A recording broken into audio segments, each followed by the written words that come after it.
see if we are up. Waiting.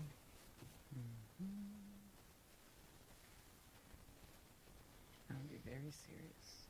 I don't know why. I really don't know why. I'm lying. Oh, yeah. Yes. See? Oops. Oh, is that me? Oh, look at me. Let me turn it. Yeah. Oh, wait. Oh, no, there was a lag. So somebody heard me say I'm going to be serious. Oh, well. Well, that's there all right. is a lag, yeah. Yeah, I didn't know that. See, these are things you did not tell me in advance. You know, okay. Ah. We're gonna. This is going to be a good show. Are you ready? Yes. All right, let's go ahead and count this bad boy down in 3, 2, and 1. Welcome to Square Media Studios. This is The Project with Steve Rutherford, and on tonight's show, you know, she did say initially that there's going to be some shenanigans going on, and I said, no, there's no way it's going to happen, but I may have been wrong in saying so, but Jonell Logan is on the show. Jonell, thank you for being here. It's my pleasure. It's my, oh, that's so nice of you. Thank you. Wow. But you got listen. You gotta have to be yourself now. Well, yeah, I'm kind of having a hard time not being, so it's okay. What? Why? Why? You know, Well, would would you rather talk about chickens and stuff, or what? Oh, we could talk about chickens, but you know, I try to like bring it in a little bit, and it doesn't help that like you have seen me at my finest moments, so you know. Yeah, but they haven't. Okay, so they won't either. No. No, but this should be fun. I'm looking forward to it. No, it'll be good. It's gonna be really good. You've how long you been in Charlotte now? Almost 6 years. Oh. I know, isn't that crazy? Wow. It's frightening. Yeah, I didn't. It's so quick. That is really quick. Yeah. Wow. So when you first got here, you worked at the Gant Center. I did. How was that? It was great to work at an organization. It was challenging, wasn't it? Supported Black people. I learned a lot and enjoyed my time and the people that I met. Listen, I'll just say this: I don't care what artistic facility that you're in. Working with artists and those that try to manage artists, or in some way or form or fashion, it can be a difficult thing. It can be an adventure sometimes. Yeah, it sure can. It sure can. And so even working with us in general can be a challenge. Listen, I'm okay at saying it. I don't mind saying it because it's true. We are a range. That's almost like colorful people. I had someone on talking about they did a lot of work with black churches, and I said, God bless you. This is no way I'd be working. They want everything for. Okay, this is not every black church in the country, but probably 98% of them. But they want everything for damn near nothing. You know, doing it for the Lord. I'm like, yeah, well, I'll do it for my pocket. How about doing it for that? Give me that check for my pocket. We could do it for the culture. Do it, whatever works for you. It works for me. But folks, we're talking about art, black art, and whatever kind of shoots out from that. So that's what we're going to be talking about. So let me ask you this, Jonell: is there a black movement of sorts?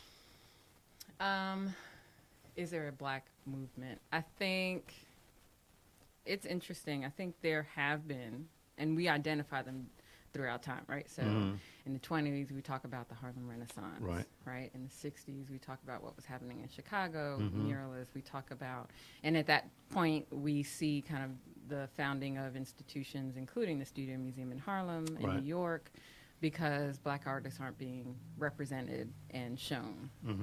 I think that there is always a black arts movement, right? There are always creatives who are of color feeding off of each other's work, kind of growing things and challenging things.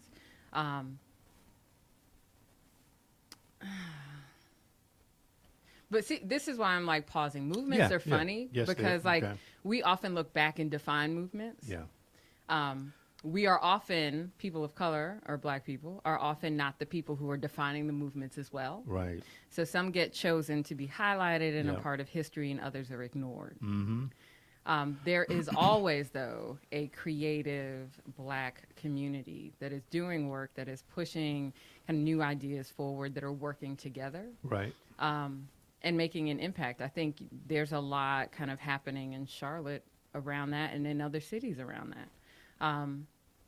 And when you think about kind of Art Basel, which happened recently in Miami, there were a number of black African American or black artists, however you Right. identify, Yeah. showing there.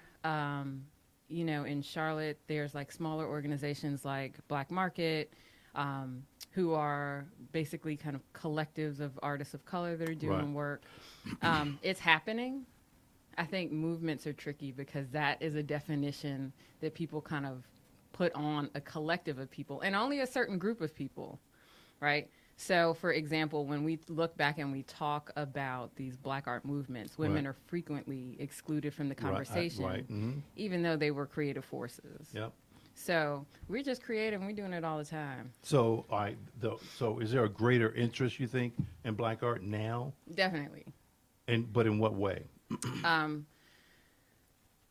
Well, if you think about, so the Museum of Modern Art in New York recently shut down their exhibition space Mm-hmm. to reinstall and kind of upfit their galleries, Right. to feature more artists of color. Why they have to shut it down, though? Just to kind of reconfigure it. Oh, I see. Okay. Right. So, reconfigure isn't the right word that I'm using, but it's like structural change. Sure. Like renovation. Okay. Right. So that they could feature more artists of color. Mm-hmm. If you look at the market, you know, there are a lot of black artists whose work is selling at incredibly well Right. and at higher prices. So a lot of institutions are looking at this idea of collecting black art and really kind of taking it off the market and, Right. and driving the prices up. So there is this seemingly larger or greater interest in black art right now. Mm-hmm. Seemingly. What? No, I'm with you on that.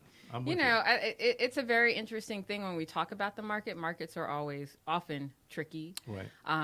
And there is definitely this push in institutions. You'll see a lot more shows of featuring African American artists Right. kind of around the country. Mhm. Even abroad, you are seeing this happening, Mm-hmm. and that people are acquiring the work.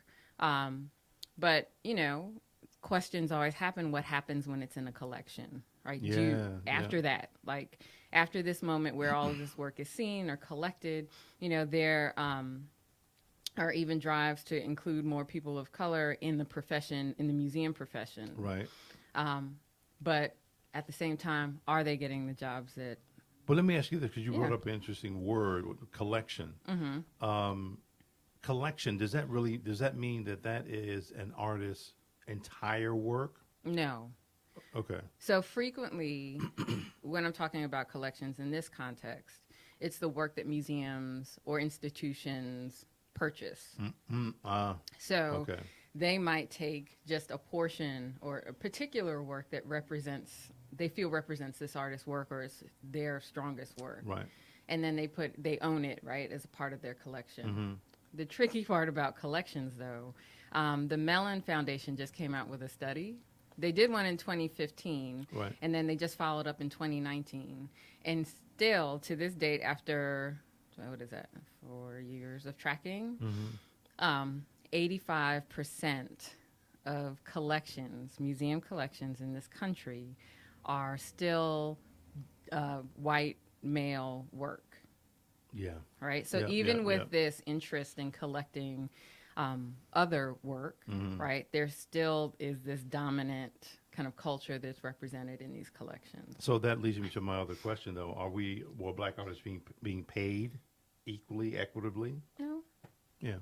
Well, I mean, I figured that, but I had to throw that on out there. you just to- can. That's cool. Yeah. But you know, and it's an interesting thing, right? So on Facebook today, I saw somebody, and I'm not going to call their name, I will. but someone, you will not, No, right? no. So and they're an artist. They're in Charlotte, Right. and they asked because it's All-Star Weekend here. Right. All these creative folks that are doing these things, are they getting paid for it? Yeah. Right?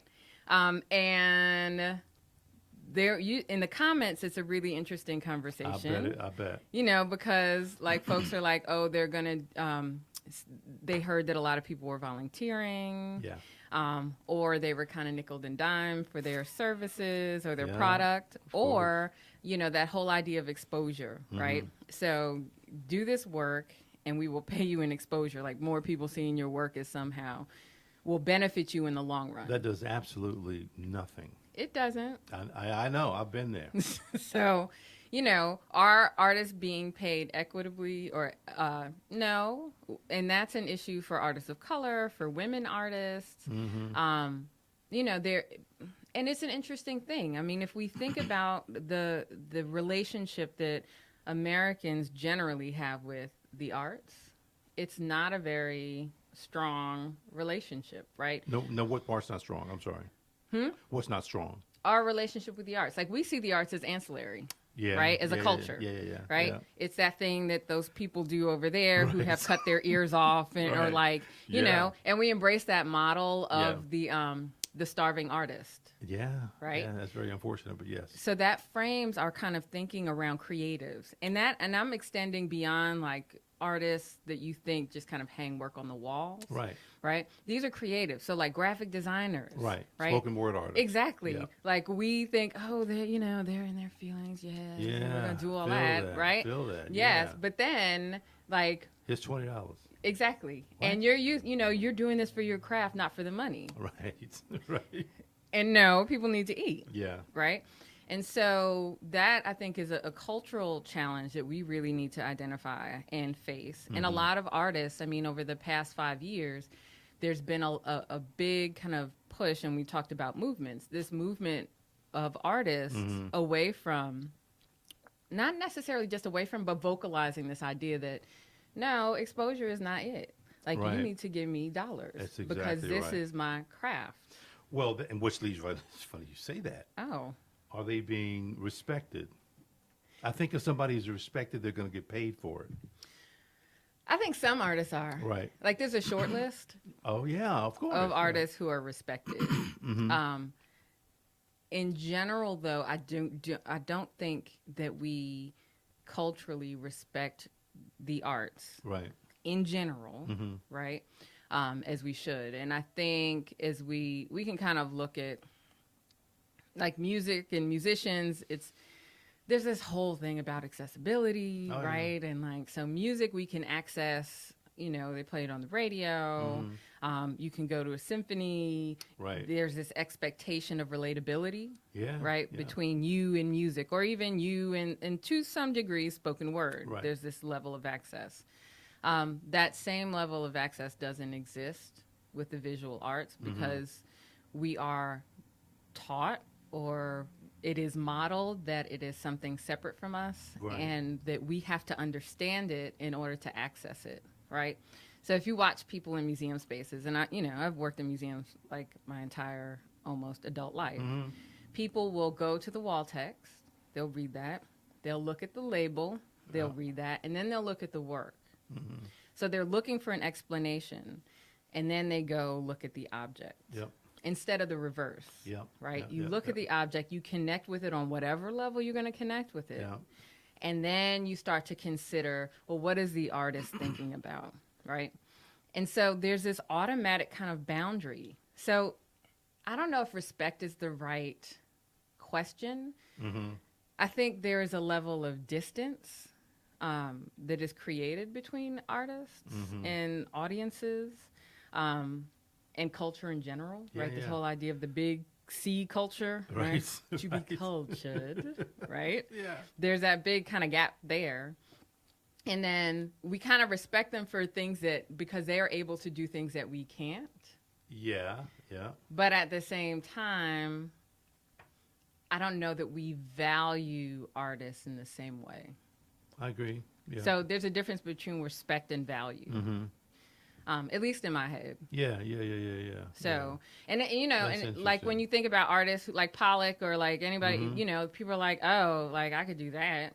So, you know, I think there are moments because it highlights that idea of they can do something that I can't. Right. When artists seemingly do things that anyone can do, and that's seemingly because Pollock was trained as a classically trained artist and chose to break the rules and do this kind of work. Right. And there's still rules at play in his work, Sure. right?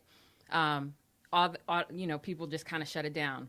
Or like, you know, minimalist artwork where you have Right. like the black dot Right, on the white exactly. canvas. Yeah. You know, people get Yeah. mad. They're like, what is this? I could have Yeah. done that. Like, why Right. is this in here? Yeah, Right?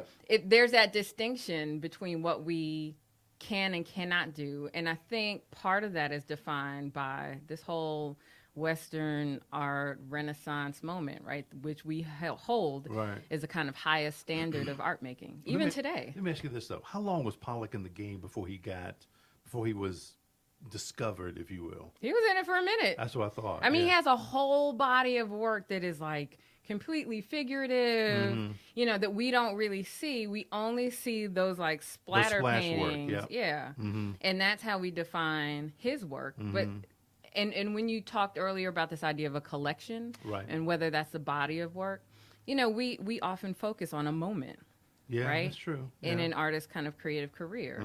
So, you know, and these just throwing, I mean, we could add a whole bunch of people's names, but throwing out names of folks that people would probably be able to recognize. Sure. You know, Picasso, Yeah. we kind of think of his abstract paintings. Who's the ear guy? That's Vincent Van Gogh. Van Gogh, Ear right, guy, right? right. Yeah. So, like with Picasso, we think of Cubism, right? And yeah. painting in particular, but he was a ceramicist. Right. He did everything, right? And we can now see some of his work, right? We can see this kind of broader scope of his work, but Yeah. we frequently define someone by one moment. Yeah, we do. Wow, Yeah. that's interesting. And I mean, it's not fair. If you think about what you were doing when you were 25 versus what you're doing now, Right. I mean, No, it's that's not, a very... It's not fair at all. There's It no isn't. question about that. I mean, I totally agree. Totally agree with that. So the art world in Charlotte, is it good? Is it getting better? Or does it need a lot of work? And there it is, ladies and We gentlemen. gonna The answer fight. is yes. We're going to fight. No, I think oh gosh. The art world in Charlotte, there's a lot of exciting things that are happening in Right. Charlotte. Right.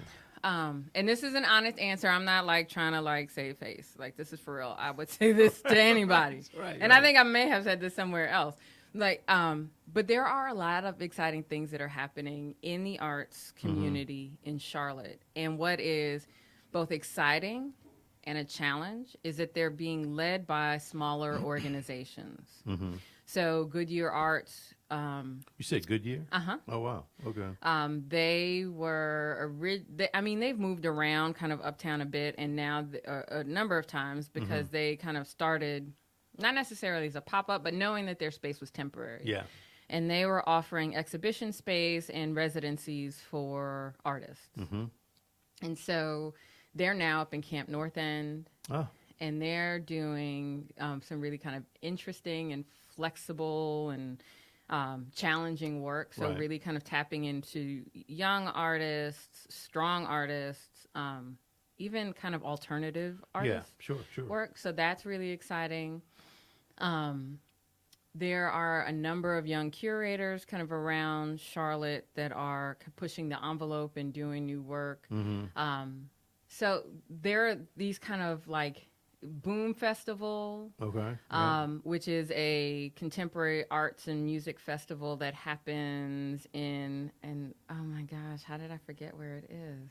Because I still, even though I've been here 6 years, I still sometimes get neighborhoods mixed up. No, that's no problem. So it's like the neighborhood over where like Light Factory, Plaza Midwood. Is it technically Plaza Midwood? I think it's in Plaza Midwood It's in that region. area. Yeah. Plaza Midwood E. Yeah. Right? Ish. Whatever it is, look up Boom, BOOM Festival. And they support local artists, and they also bring in artists from around the country, it has been. Right. and they do musical performances, spoken word, performance art, traditional exhibitions. It's centered around a weekend. Right. The other great thing about them is that they have a real investment in diversity and inclusion. And so they actively search out a diverse kind of group of artists to participate and people to support them. So there are these like smaller kind of great things that are happening. Advent Co-working, they are awesome because I'm working with them now as a curator, and they're a co-working space that has been dedicated to creativity and thinking about these kind of creative connections between the people that work in the space. And because of their interest in art and support of artists, they've had a long history of that. We actually started a formalized kind of curatorial kind of exhibition series there. Okay. So there are these spaces that are happening, and what's so exciting about it is that people have seen a need and kind of fixed the need. Right. And are feeling empowered to make the change that they want to see, right? And to plug into artists who may not have been kind of sanctified by the larger establishment. But I think Asheville does the arts very, very well. Have you been to Asheville? I have. There's a certain thing that's, I don't know, kind of dedicated just to Asheville. They do it so well as it relates to visual arts and just like everything, music, everything. And I love going to Asheville. They do have them. Do they have one? They have one or more museums. I'm not sure. I know there's that one down. But I think they have several, if I'm not mistaken. But they, in my view, know how to do the arts the right way. But I think it also helps, too, that they're a very artsy town. Right. Everything is kind of centered around the arts. Charlotte ain't there yet. Charlotte is centered around banking, and it shows. Right, and I think that there is a lot of flexibility that you see in Asheville because of I'm sure it's both intentional, right, as well as kind of perception, right? So there's a lot of flexibility in what happens in Asheville, and it's true. This city is not necessarily founded in, but has evolved in connection to banking. Right. And so that creates a different culture. It does. Yeah, it does. And I think the expectation, as the banks and other companies have brought people in from other places, right? The cultural needs of those people or expectations change. Right. Yeah, they the do. environment, right? So then it becomes a trick of how do you navigate these new desires, right? And the history of Charlotte, because there is a real history of Charlotte. And you mean the part that's not being torn down, or which part? Oh, I'm sorry. Did I? Wait. Oh, that was dang. Okay. It wasn't for you. I know. But Charlotte's just horrible at. I should say they're very good at tearing every damn thing down, then building it something new again. But it's just me. But maybe that's tied to this idea of being a new city. Perhaps so. Right? Yeah. And other cities haven't. Okay, so let me say, and you're seeing this in New York too, right? But I think when you define yourself as something new, right? The foil of history and something old, like it has to sometimes, we think that it has, in order to be new, we have to let that go. Right. And that in other cities, that's not the case. But I think there's a lot of figuring out that's happening in Charlotte. Oh, for sure. And as we figure things out, I think bringing different people to the table is important, and having some of those conversations. And so when you ask about the art scene here, I think some of the larger institutions, arts organizations that are on South Tryon or Tryon in general, right, they're kind of, they have to figure out how they can be flexible. Okay. I think they have to figure out how to respond to this kind of new call from people, Right. right? Because a lot of people are like, we need to change this. Mm-hmm. And it's difficult. It's to change it can be Right. without complete buy-in, and that's part of the challenge, to change an institution from where it has been to what it could be or needs to be. What it needs to be. Right. Right. So I do a lot of strategic planning with museums kind of around the country around diversity and inclusion and Right. kind of and inclusion not only being people of color, but women and contemporary art, all those kind of sticky places Sure. that people don't want to rock with. And Yeah. I'm fine with it because, like, I get to go home. I get to tell y'all what you're doing. Like, you know, this is what you need to do. Right, right. And then I get to bounce Yeah, and let see y'all, y'all like, later. do Love all you, that though. work. I know. I'm Yeah. like, kisses. Right. Right? But, you know, you have to have complete buy-in. Yeah. So you have to have the board, your, like, executive team at the institution, Yeah. your members, and your staff kind of ready to make the change. And if they're not ready, you're going to have to make some hard decisions. Like, do you stay where you are? Do you let some people, you know, thank them for their service Right. and let them, like, you know, fade to black? And it's difficult. Yeah. Yeah. But there are things that are definitely happening. And I know, like the Mint redid their permanent collection upstairs, and they've included a lot of their contemporary work. And some of it that is challenging, which they hadn't had out before. Right. And it's a really interesting installation so that conversations are happening across the work. Right. They also are activating some of their spaces that have historically kind of been dormant or used or underutilized Right. to bring in these kind of new ideas. But they, you know, you're fine.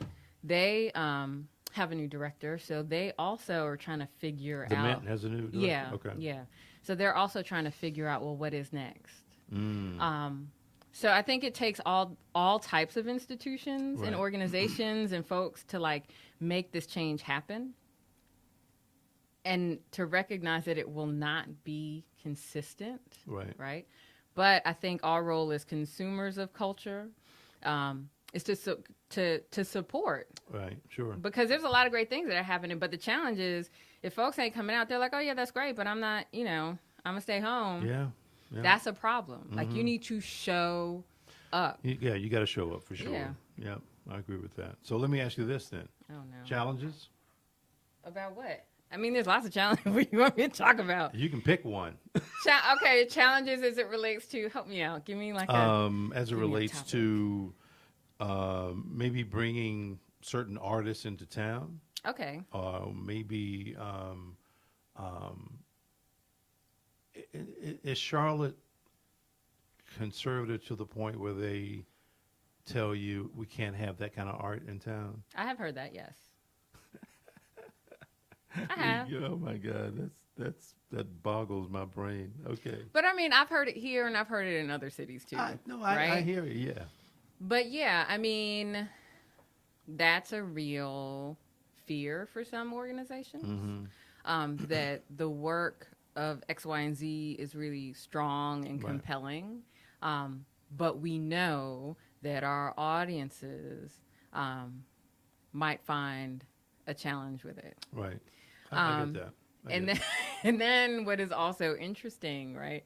And I was talking about this I was with some folks and they were talking about this earlier today, is that there's this whole kind of cult, not necessarily cult, but this whole kind of language that's happening right now. Right. Like, people are triggered, you know, by certain things, and we don't Oh, want to yeah. like get folks upset. Yeah. And so it's almost as if we don't want to push boundaries. And I think part of the challenge is, or the question can be, instead of asking, do we want to push boundaries, is, are we equipped to have a conversation about something that is not neutral or might be a challenge for Right. someone? Yeah. And how do we do that, right? I got you. There has to be this kind of active investment in working through the work and not being afraid of it. But then also, I think we need to have more faith in our audiences.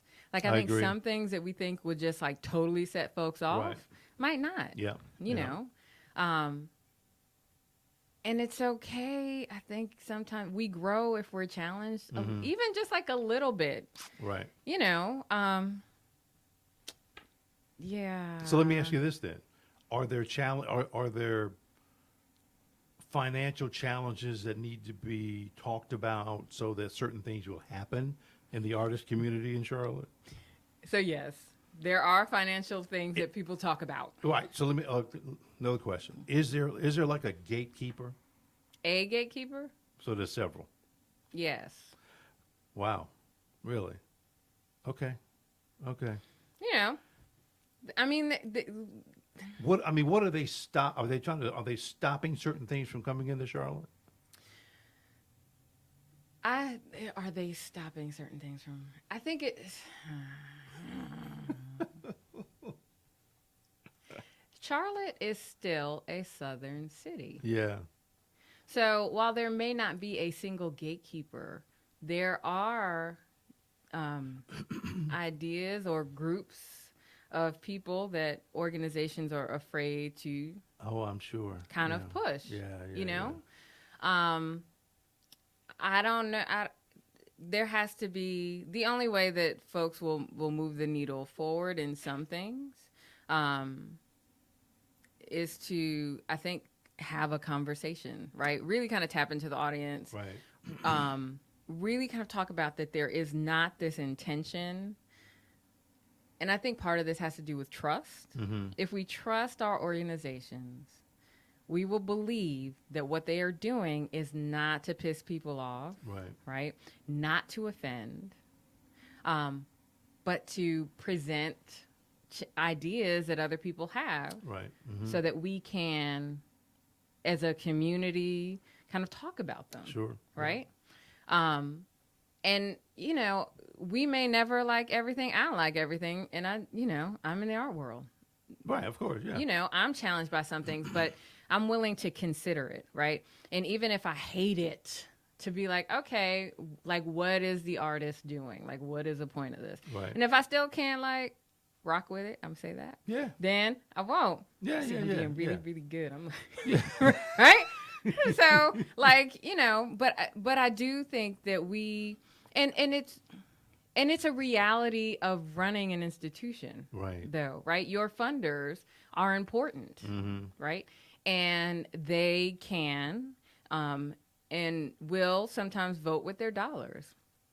There are True. those that are like, I'm ride or die with you forever, like whatever, you know, and if I'm challenged by it, I will ask you questions. Right. I might say that was a little too far, but we can have an exchange, right? Yeah. And then others that are just like, no, like this, like I'm gonna just, it's not a dialogue. I'm gonna just take my money and bounce. I get that. And so, I mean, it is something that you have to navigate as an institution. Right. You have to do what is right for you, but then also I think it's important to note that, like, every institution cannot be everything to everyone. That is true. So you might not be There's the no way. space for it, Yeah. but someone else might be. And so what would that look like to share those resources? To say, hey, I know y'all are smaller and more nimble and have a history of challenging things. There's this person or this artist or this collection that might be interesting to have here. Right. We can connect you with those folks. Is this something that you want to undertake? Mm-hmm. So this kind of collaborative energy, I think, around the arts is important, and can kind of move things along a Sure. little bit and maybe Yeah. shift the climate a little bit. So if there's typical changes, regular changes, challenges, do Black women face even more challenges? Yeah, they do. Yeah. Yeah, I mean, for real. Yeah. Like, for real. for real. Absolutely. Yeah. They're specifically in art making. You can say whatever you want to say. It could be anything. You can't say whatever you want to. Okay. There it is. No, I will. No, and you know I'm gonna get there at some point, right? So I think when we talk about, again, that goes kind of back to the whole collections thing. Like Right. 85% of collections are still white male, right? Work. That is okay. That's go a ahead. lot. Yeah. That's, Right. And this is 2019. Yeah. So that's huge, Yeah, right? it is. So if you think about that, what is that? 15% is left, right? Mm-hmm. Is that right? Did I do math correctly? 95-15, yes. Yes. Okay, That's good. awful. Right? So that's women in general, let's say, Right. occupy that space. 15%? Yes. Wait, so wait, if 85% of a collection Right. is worked by white men, Right. that leaves 15% remaining for other people. Oh, other people in general. Yes, Correct. that's right. Right? Yeah. So let's say we'll simplify it and just it's white men and then 15% for everyone else. Mm-hmm. Right? Within that, so you have all the women of the world Yeah. kind of battling for that 15%. Right? With the other men. Right. Mm-hmm. And other men of color. Right. Right? So anybody who is not a white male is occupying that 15%. That's really awful. Right? So automatically there's a challenge. Right. And I think as we kind of look, there are definitely black women artists who have like Lorna Simpson, who has like is killing it in the game. Okay. Heck, even like one of the artists I'll talk about later, Shaniqua Gay, is really starting to assert her space Sure. in the art world.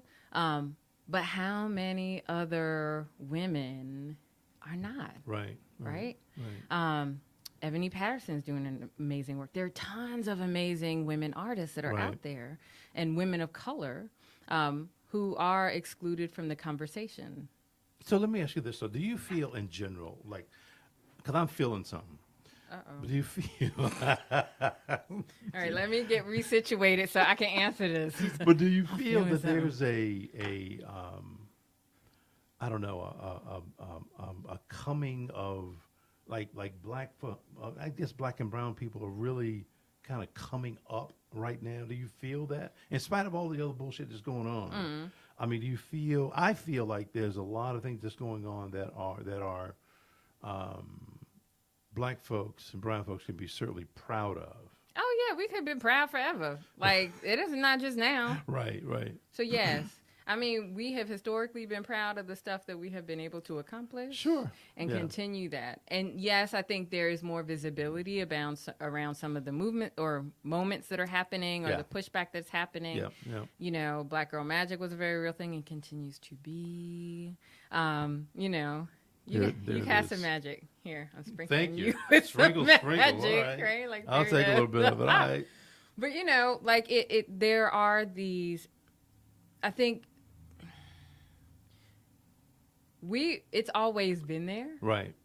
I think social media has allowed for people to connect in a different way and to have that broader conversation that I think was hidden from folks before. Right. Yeah, I agree with that. And so there definitely is this like surging like element of like, we got this and pride and resistance,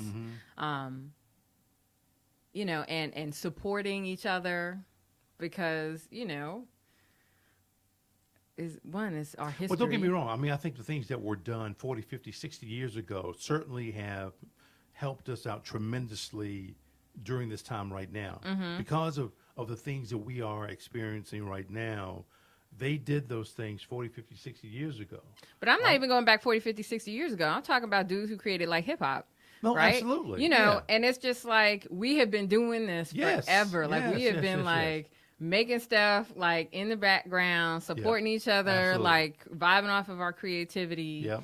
I think it's more it's the conversation is more evident now. Yeah, I agree with that. By a broader group of people. But I think that's been our history. Like we had, you know, we just been doing it. The history is, in spite of everything, we're still doing it. And because of everything. And because of everything, right. Do you hear that shit right there? If you petty. Damn. So, okay. I'm petty. Let's here's some of the artists. Okay. Here's I some thought of it the was a hard artists that question. I know. Oh yeah, Delita. She's awesome. I love her. I bought one or two of her pieces. She is fantastic. The ones that were like $10, on one I could afford. Ah. Delita, I'm telling you, I'm gonna get back. Delita's the business. Hey, Delita. Right. I love her. I know this cat. Oh yeah, he's kind of cute. Oh God knows. He is. Let's move on. Okay, fine. No, Juan. Listen, It's cute. Juan's gonna be on the show. Yes.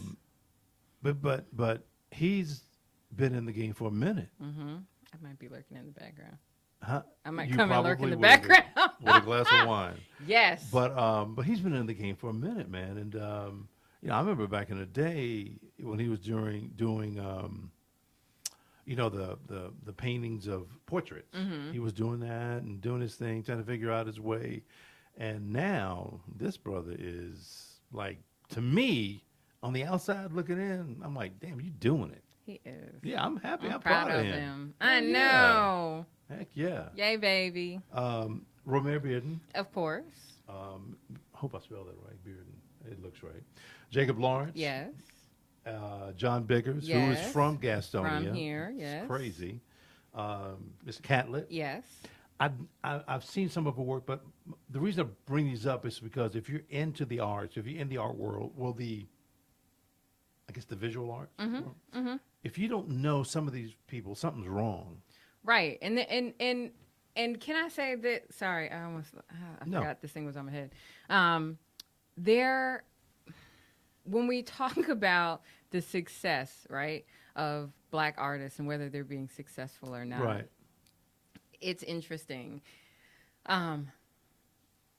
Recently, I've had a number of conversations with practicing contemporary artists of color, Okay. and they don't know, they're not being introduced to a lot of the artists that have current bodies of incredible work, Right. much less historically kind of been working, Right. and so I would add, and I know you have more of a list, but like Kerry James Marshall. Right. Okay. I am a Kerry James Marshall fangirl, in case he somehow sees this. Hi, I love your work. I do. Hey, look. I'm shoot my shot. Hey, just want to meet him. Yeah. Just sure, want to, sure, have a conversation sure. about the painting. Yes. Because he's an amazing painter. Right. Right. And he's one of the artists that has been recently collected in a very kind of crazy way and Really? getting incredible prices for the work at auction, which is a whole other conversation. Yes, it is. But a lot of these, a lot of artists aren't being taught about their work. And our traditional kind of way of teaching art and art history excludes all of these people except for like Bearden and Lawrence and Catlett. Right. Right? But what about all the other people that are doing, incredible work, who are Right. making an impact on the contemporary art world at their time? Yeah, sure. And continue to do so. And so I think when we talk about, I will feel that Black artists have kind of been equally respected when we see more inclusion in some of these art history textbooks. When I agree. we Yeah, I go agree. to some of these lectures and have these conversations and hear their names mentioned in kind of contrast to some of their other peers that are working. Or when you go to a museum and it's not Black artists here, right, our African American art collection, like over Right. here, Right. and yeah. then everyone else, because we Exactly. fail to talk about these artists as kind of contemporaries of the other folks that we're looking at. That's right? so We true. continue to otherize them, That's like to make them other. Otherize I them. just I made like that word. I like Hey, that. I like it. if Mary can do hateration, I No, am think it's- entitled I think it's a great to do word. whatever Yeah. I want to. You said I could be myself. Yes, and you I can. do have a habit of like making up things. Yes, then that's fine. Words, but not facts. That's quite all right. So, until we stop separating folks out. But let me just interject this piece. So the thing that kind of ticks me off though is when I see corporations go in and buy an artist's entire body of work, when that artist may not be as well known. Let's just say they buy Okay. everything for Right. $50. I'll even say $250,000. Right. They end up selling it Yes. for $2 million, Right. $5 million. Right. Which is why I said I'm not talking about auctions, because that's a whole other thing. The secondary Well, market. Right. Right. You know, and I don't know that people know this, but artists do not make money off of their work on the secondary market. Wow. So Wow. if Why? you Why? I mean, why not? What? Okay, politics and things behind it, or something. system, The I don't system know. itself. And yeah. there is actually this kind of push. Artists are trying to work to get that change. Yeah. But as it stands, if you sell a piece in the secondary market, the person who bought the piece from you Yeah. gets all the money. So it's true. You can sell a piece for $250,000 and go for auction for like $6 million, and you don't see any of that. That's just wrong. But it's just my opinion. Okay, so let's talk about Cheryl. Cheryl. So it's Cheryl R. Riley, because she is awesome. Oh, and this is from her Glyph series. So Cheryl is currently based in Jersey. Oh, okay. And she is amazing. She was actually at Art Basel this year and down in Miami. This is from her Glyph series. Let me stop you for a second. So Yes. this was in Miami. Were you guys in the art district down that way? Or Yeah, where- so every year there's that arts festival in Right. Miami. So she was one of the artists that was exhibited as a part of the festival. Did you see the pictures I posted on Facebook? What were those art pieces? They're huge. They're black statues of. Oh God, I wish I could think of that artist's name. But I'm trying to figure out if where you were was in the same place I was. I don't know. Yes, because where I was a huge. I guess they do call it the arts district. Okay. Is what they call it. Okay, But okay. I don't know if you were in the same place over there or not. I'll look on your Facebook Yeah. and stalk you. I'm gonna do it now, damn it. So, oh Lord, but Cheryl's is really interesting. So she does well, or not just she really kind of thinks about meaning that is imbued in objects already. Okay. Right. So she uses a lot of cultural objects that we have in our spaces or that we're familiar with. She's kind of building off of our worldview and our relationships to objects. So with the Glyph series, this one in particular, she's using pictures of classical images, right, or traditional kind of Western images that are related to the Renaissance. She also has a series that she does. Oh, I know where. Here, I need to see in my glasses. I think it's in the same area. Probably. Yeah. Yeah. That's a nice photo. Is that the Nader Museum Yeah. or something? Yeah. Yeah. That's a nice photo. Yeah, man. Oh. Look at you making images. And I looking make at art. I make stuff. Very good. I do what I can. You know. One of these days, this show's gonna be like huge. It'll be awesome. I'm sorry. I'm like plug here.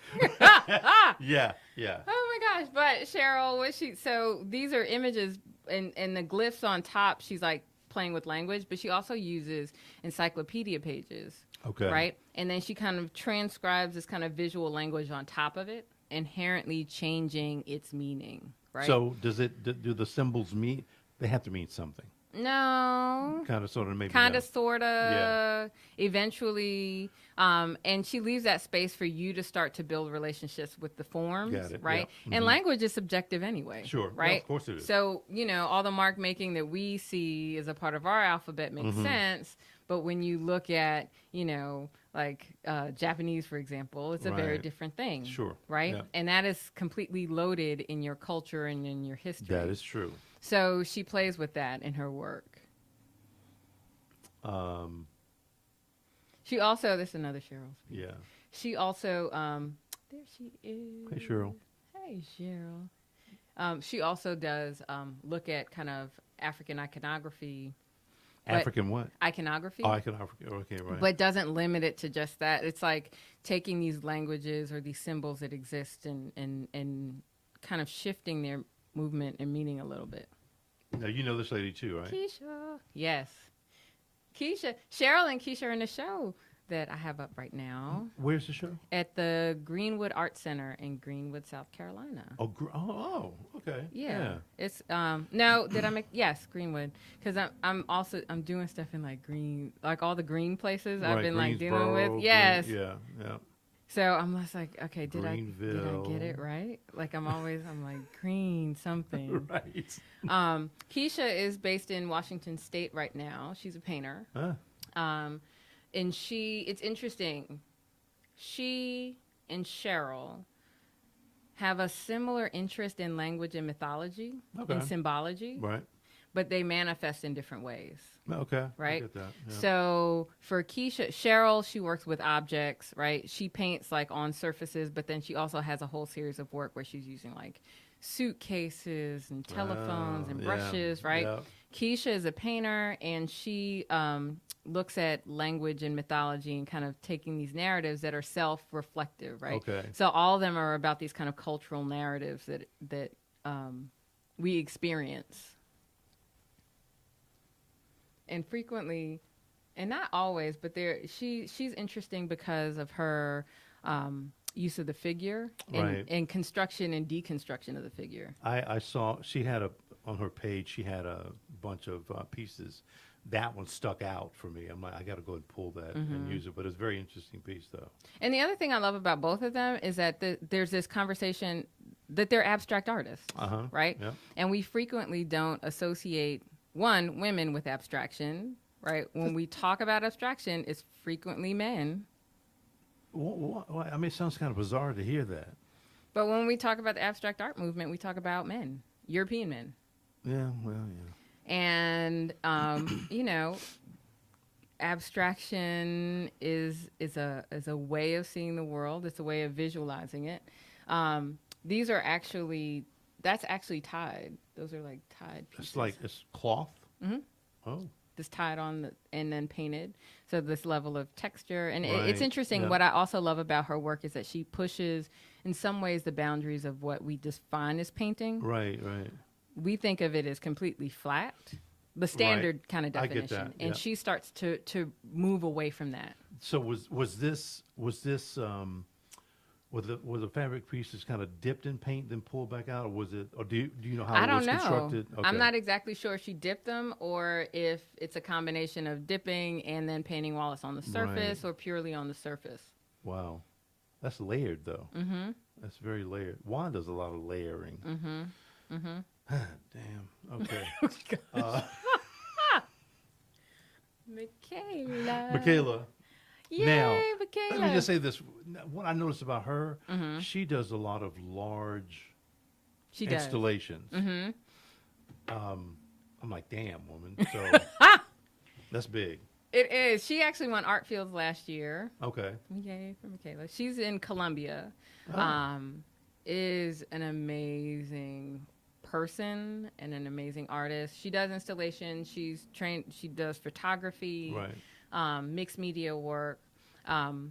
She frequently, uses these kind of very interesting materials. Yeah, yeah. So there, again, is this kind of conversation that's happening between, like, each of the artists in some ways. And her work is narrative, too, and kind of it's more reflective of her experience as a Black woman, but then also, kind of thinking about, in some of the work, issues of, like, gender and identity, and how we deal with that or see that in the Black community. She is of the South, and so there are elements of her work that is definitely, it kind of embraces this kind of Southern iconography based on her experience. Chickens. I like chickens. And then, all these like black dolls that they sometimes appear in her work because that was how we were defined, right, in popular culture. Yeah. And there's Michaela. And it's funny that you talk about her doing this really large work because she is probably about 5 feet tall. Oh, really? Yes. I would never say that based on maybe on this taller. photograph. Michaela, don't kill me if you're not. If I shaved off a couple of 5'2", inches. 5'3". I mean, Maybe. that's still kind of, sorry, Michaela, but kind of short. But Wow. How do you? So this looks like a pile of sand or something. she uses sand, glass, bullets, hair, like weave. So somebody says, "Hey, I want this." Mm-hmm. How do you? I can see how you could recreate some of this or transport some of this, but how do you do the rest of it? She does it. Wow, God bless you, lady.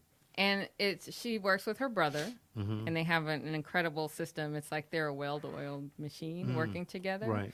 And so it's also great to see like families working together behind this, like this level of support and commitment that she has. Yep.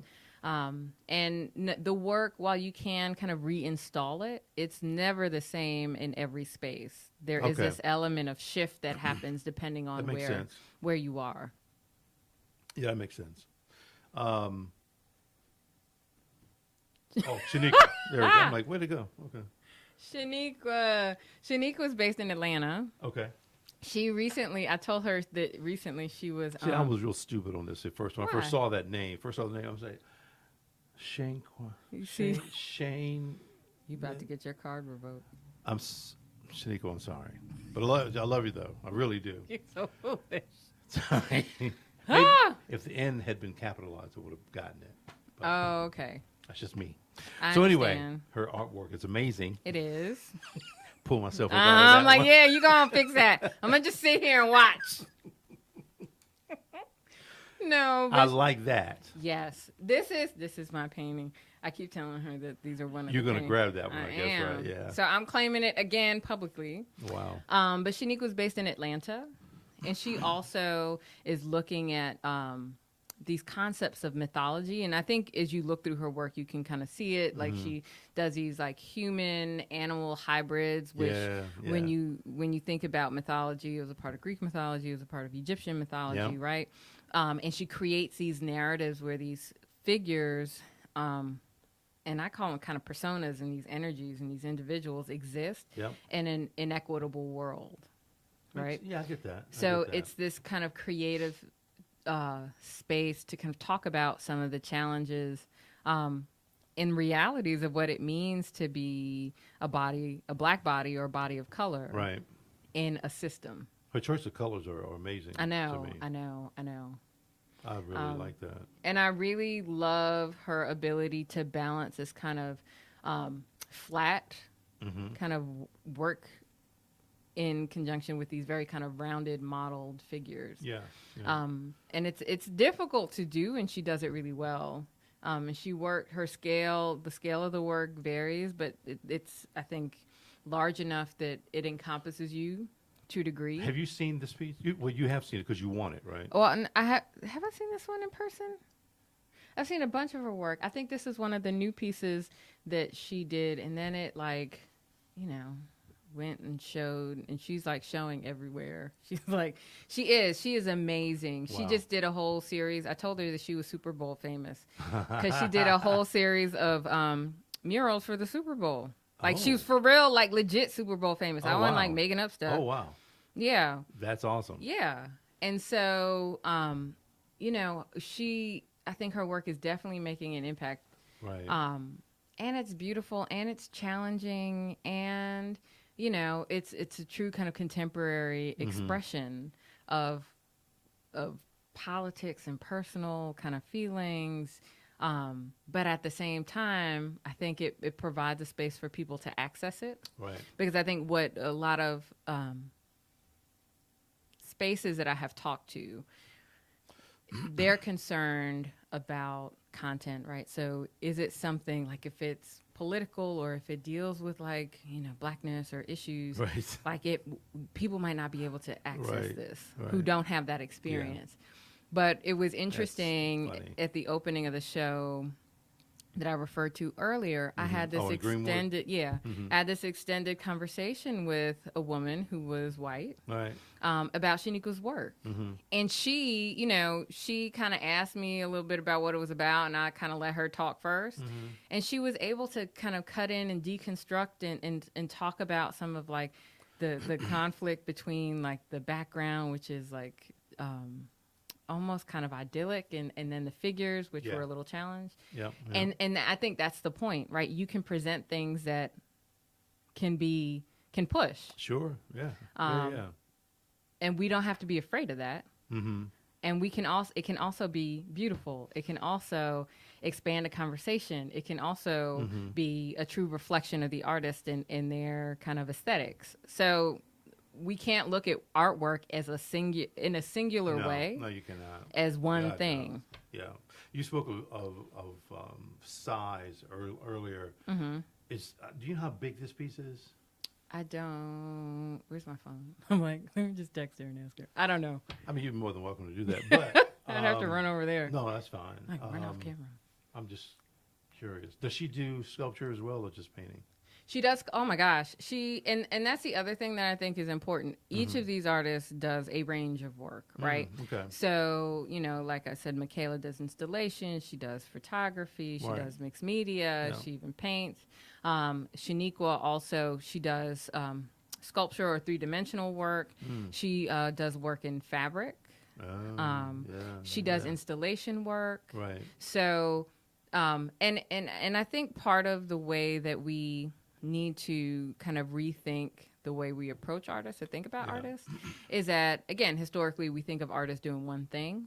I know, yeah. And a lot of artists are actually, trained to do other things. Very but true. I think a lot of contemporary artists are believe in using the tool or the material or the process that will best express their particular idea in that moment. Okay. So, Makes there are a sense. lot of artists who are like building like these huge things and then doing these like tiny little paintings, Right, because right. that's the vehicle for that method of expression Yeah, or I that get thing that. that needs to get out. I get that, yeah. Is there another one? Oh, there she is. Yeah. That's not another artist, I don't think. I think I have more of her stuff. Yeah. Yeah, exactly. And it's interesting, like the deer form, you kind of see this kind of evolution. So the one that we were looking at, my painting, right? So the deer there was that kind of mask, Oh, mask yeah, that, exactly, yeah. right. And she actually constructs, like she has pictures of people, like she constructed With the these, mask? yeah, these like Wow. headpieces. Mm-hmm. So, it all kind of relates, but it's all these different processes that come together to make the work. That's very cool, though. And here she is. So yeah, see, this is a study for the painting. So Yep. you can see that they're actually wearing the deer head. yeah, And then back here, you can see like the fabric pieces she's doing and the Yeah. masks And and the she's- sketches. She's out of Atlanta. No, She's in Atlanta. she is in Atlanta. Yeah. Gotcha. Wow. Love the work, man. I love that skirt. You love the skirt. Listen, I'm just saying, that skirt is bad. Oh, no. So- These are the questions I don't want to ask. Answer. You know something? You can say, you can give me one-word answers for some of these things, Okay. and I'll go right on to the other one. Okay. So this political climate that we're in, is it, It's a hot mess. and we're going to go to the next one? Yes, we are. All right. So what's your general opinion of Black Lives Matter? Yes, they do. Is it, but let me ask you this though. Okay. Is Black Lives, is it working, you think? Oh gosh. Along with Me Too? Okay. So is Black Lives Matter working? I think. Oh, and it depends, right? So I think it depends on what we define as working, right? Did it raise awareness? Yes. Did Yes, it it piss some did. people off? Yes, it did. Mhm. Did it force people to have conversations that they didn't want to have? Yes. some degree, To yeah. some degree, Mhm. it did. And Yeah. did it kind of activate people on? Did it activate people to do something? Yes. Yeah. And in that case, then it worked. Mm-hmm. Now, at the same time, North Carolina passed that law that said that protesters who were blocking drivers who were drivers could legally basically run protesters over if they were blocking the road. I'm sorry, stop for a second. Who passed this law? North Carolina. When the hell was this? Not that long ago. Really? Here, Google it. Well, I'm not. Oh, you can't Google it? Not right now. Oh, okay. But That's not how it works. I don't know. No, I'm it's just like, it's okay. on. are So you serious? They passed Yeah. that damn thing? yeah, and I'm sure there are some caveats, but yes, right? So like if you feel like you're in danger, like all of this is subjective, right? So Yeah, I mean, yeah. was there pushback? Oh, that's that oh, was you know something? also I get it. It's legislative. There's like the guy. You remember the guy in New York who was him and his wife, Asian couple, and they were kind of bullied by this black motorcycle gang. Yeah, but that was a couple years ago, and that was different. There are some differences, yeah. But listen, here's the thing. I don't agree with that damn law. No, you can take your car and run people over. No, Yeah, that's not okay. no. But I think that, so there was of course backlash, and Right. then the question of there's a lot of questions around kind of what is happening around it. But I think that it definitely raised awareness. It Oh, yeah. raised kind of people to the fore. I think it, like many other kind of movements, was a Right. foundation for some of these other things that we're seeing. Sure. You Yeah. know, and so, and I, it's true. Like, folks getting killed is a problem. Yeah. Just because of your color. Yeah. Right? That's not okay. I'm the mom of 2 black sons. Yeah, boy. I'm already worried about them. Oh, yeah. Right? And I need you to understand that their lives are important, and that we cannot continue to explain away, these things that are happening. Right? We can't say, oh, if you only listen because folks listened and then they got too. Right? Or like, Right, if right. you didn't put yourself in a situation, sometimes people aren't even in a situation. That's so true. Right? So I think it was powerful in that it galvanized a lot of people. I think it is powerful in that it identified allies, I think. Yeah, no, I agree with that. It continues. I think I also think when we think of Black Lives Matter, we define it in a particular moment. I think it has evolved, Yeah. as anything does. Yeah. And I think that it is important to kind of watch that evolution and see how it continues to affect and influence Right. policy and behavior. Yep, I agree with And I that. think the same for, it was up there, Me Too. I think it's a similar thing, right? We're in this moment where there are these movements, like people are calling stuff on the table, right? I don't think they accidentally happened at the same time or came to public awareness at the same time. Right, I sure. think, one opened up the door for the other. Sure did. And is it real? Yes. Right?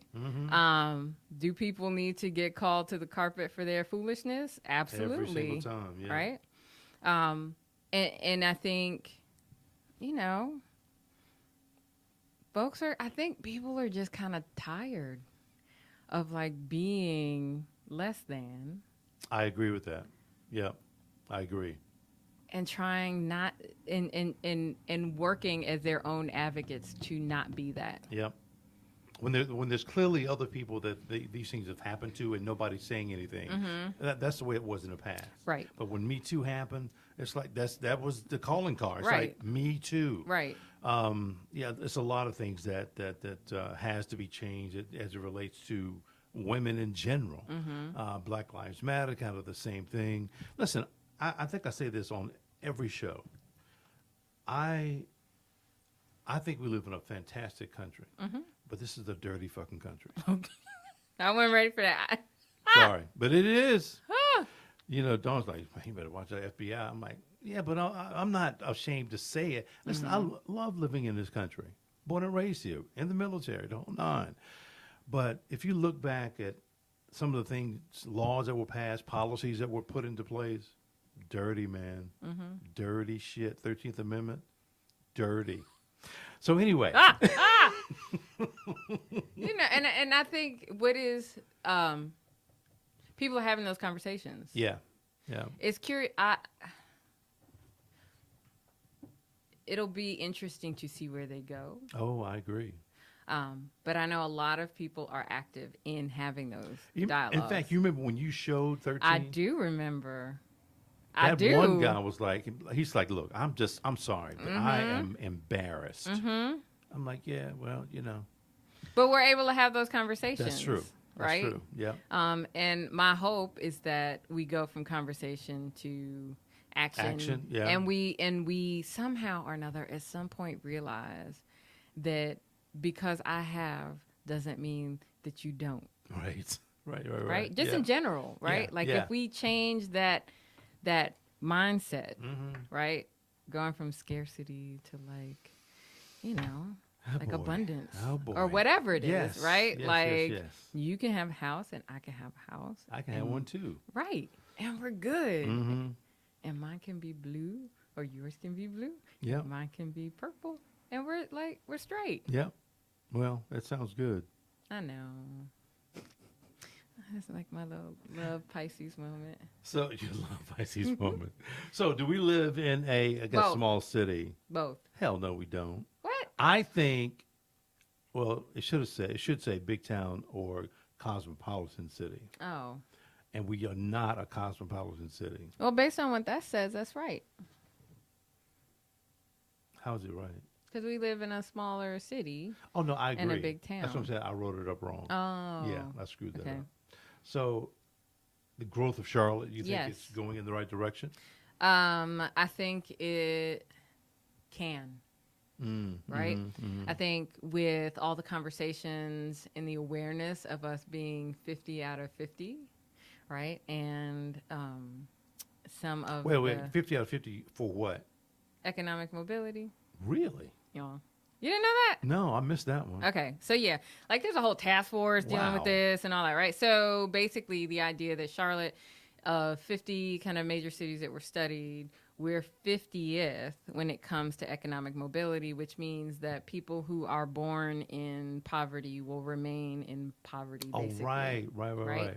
Somebody just told me that. Yeah. So there's a Yeah. Chetty study, you know, folks got, and it was published in like all the papers. Right, And then right. people go like, oh my God. Yeah. Right. And so there are a lot of conversations that are happening. Right. Mm-hmm. And so the good thing is, or the interesting thing, or the thing that can make the change, right? There are a lot of conversations happening around that. Sure. So inequity in Charlotte. Charlotte is also one of the most segregated cities in the country, Uh-huh. right? So people know this. We have aired our dirty laundry. Mm-hmm. So now we're in a moment of what you going to do about it, Right. right? So there have been a number of task forces that have been formed and thought tanks and all that to Yeah. kind of think about how to address that, right? At the same time, though, there are a lot of people that are trying to hold Charlotte accountable. So we can talk about all this, and that's great. Yeah. But what are you doing? Yeah. Right? So people are active and activated and wanting to see some results. Right. And so I think when you have the desire to make a change, right? Yeah. Not just the conversation about it, but the desire. And there are people that desire this to happen on kind of many sides of the table. Then I think that it's ripe for, you know, this kind of shift and Right. change. Yep. And again, I think you have to come to the table and be willing to do that, right? I mean, yeah, you're right. You're You right know, about that. so, you know, what I'm doing now is really about creative placemaking and empowering people to make those changes. Yeah. Gotcha. So, you know, can we change it? Yes. Is it growing? Absolutely. Yes, it You know, there's all this conversation around affordable housing, and the bond recently passed yeah. to allow for that. That's huge. Yeah, it is. Right? Because the conversation around affordable housing for the past few years has been horrendous. Yeah, it's been horrible. You know, and very divisive. And that, you know, that there's a public will now to make the change. And I think that that's important. So Charlotte growth can be a great thing if we do it right. I agree. So, And I think we might, hopefully. favorite Fingers crossed. restaurant? Oh, my favorite restaurant. Okay.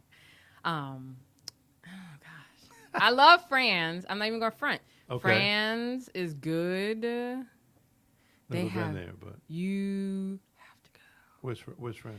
Fran's, I don't know how to get there. Juan always drives. I always Okay. tell him to go the wrong way. But it's Fran's Filling Station is my favorite. It is one of my Really? favorites. So good. Their kale salad is on point. Oh. If you eat kale. Yeah, I do. It's Yeah. very tasty. They have an amazing burger. Their chicken is really good. They have really good food. And their desserts are Interesting. like, Really? we are not playing. Really? Yes. So we will drive. Like Well. at night, we're like, you want to eat? Hey, you wanna go to France? Yes. He's like, yes. Yeah. So Fran's is really good. What's another favorite? I don't know. That one rose to the top. Yeah, I see. Yeah. I see. And does it have to be in Charlotte? No, they can be anywhere. Okay, so this is like my city thing, right? So when I go to Charleston, Yeah. Santi's is my favorite. Santi's. Yes, Downtown? Yes, it's Mexican food. Oh, no, I didn't know that. Woo, it's good. And their Really? pictures and margaritas are so on point. Really? Trust and believe. Okay, well, there it is. There are pictures to prove. There's, there's evidence. Yes, but we'll talk about that later. But yeah, so I like that too. All right, favorite drink? Oh, my favorite drink is a dark and stormy. What is that like? What is that? What's It's technically Barrett's ginger beer Oh. and Gosling's Gold Seal rum. Oh. Very good. However, you can use Kraken, and it's delightful. Stop for a second. First of all, if you folks don't know, Kraken is exactly what it sounds like. That is some shit for the devil to drink. It is not. It's like this beautiful rum. Oh God. This Kraken.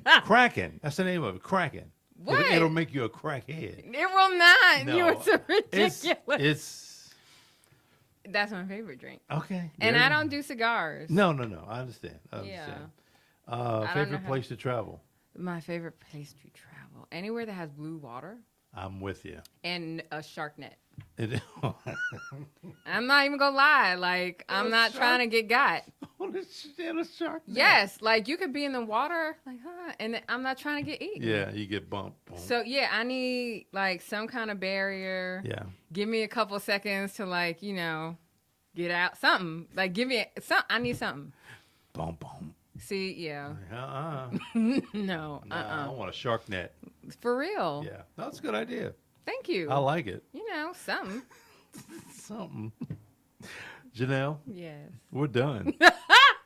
Oh, I was loud. Sorry. No, we're done, man. That was it. It was fun. So yeah, it was a good. Listen, that was a ton of great information because again, you and I've never really talked about really what you do. Right. Not really. Yeah. So I thought it was phenomenal. Thank So, you. Yeah, and next month. Well, let me just get through this stuff first, then Okay. we'll talk about next month. Okay. But next week, folks, on Monday, I had to bring this up. We've got these two ladies coming in on the show, Allison Avent and Shantae Burke. I think it's Hare. She's gonna kill me because I couldn't say her last name right. But they're going to talk about immigration and family law. Oh, awesome. Really good stuff, though. I mean, we're going to be talking about things that kind of matter, things that are topical as it relates to family and immigration law. So that's going to be kind of cool. Then on Tuesday, Dang. City Council Member James Smudgy Mitchell is going to be on the show, and he wants to talk about a lot. He wants to talk about all this stuff. He's kind of pissed off about some things. One of those being CIAA is leaving, and he's still angry about that. Sorry, I just had to say it, but that's what he told me. And a little bit further on in the week, I did do it like that. Let me just bring it all down. 22nd. There we go. Former Senator Joe Ford's on the show. He ran for mayor, didn't win that race. He couldn't get enough votes. Was running to get reelected as state senator, didn't get that seat. So my question is, what's next for him and for North Carolina? So he and I are going to be talking about that. 21st Blues and Lachey are going to be on the show. We're going to be talking about the art of spoken word. Blues is an Emmy award-winning artist, spoken word artist. He's amazing. Cat's been doing it for many, many years. 22nd, Corin Mack is on the show, president of the NAACP. I know her. You know Corin? Mm-hmm. Yeah, looks like Angela Davis now with Yes. the fro. And she wants to talk about mental health issues, and that's a very important topic. Coming up in March, I'm calling, this is Women's History Month, but I'm calling it Black Girl Power. And I'm trying to listen, if you're in the Charlotte metro area, I'm trying to get as many women on the show as possible to talk about the things that really matter to women, things that affect women. Love to have you back on the show. Maybe somebody else can come with you if you want. I can bring some folks. That's what I'm talking about. And if you want to do some drinking, we can do some drinking. Okay. That's awful, isn't it? Cracking. Be no damn cracking. But anyway, for March, again, folks, it's Women's History Month. Again, I'm calling it Black Girl Power. And I want you to, again, if not come on the show, send me some folks' names that you think would be good to come on the show and talk about those issues, again, that are very, very important. That's it. As we're going to wrap it up, that is the end of the show. And I appreciate everybody watching. If you're going to watch it later, please do so. The numbers are continuing to tick up in terms of popularity. Yay. Thank you so much. I appreciate that. Janelle, thank you. Thank you. Thank you. You're a crazy self. Go on. You can just cut. There you go. What does that do? It cuts the stream off. Ah. Yeah. Stopping.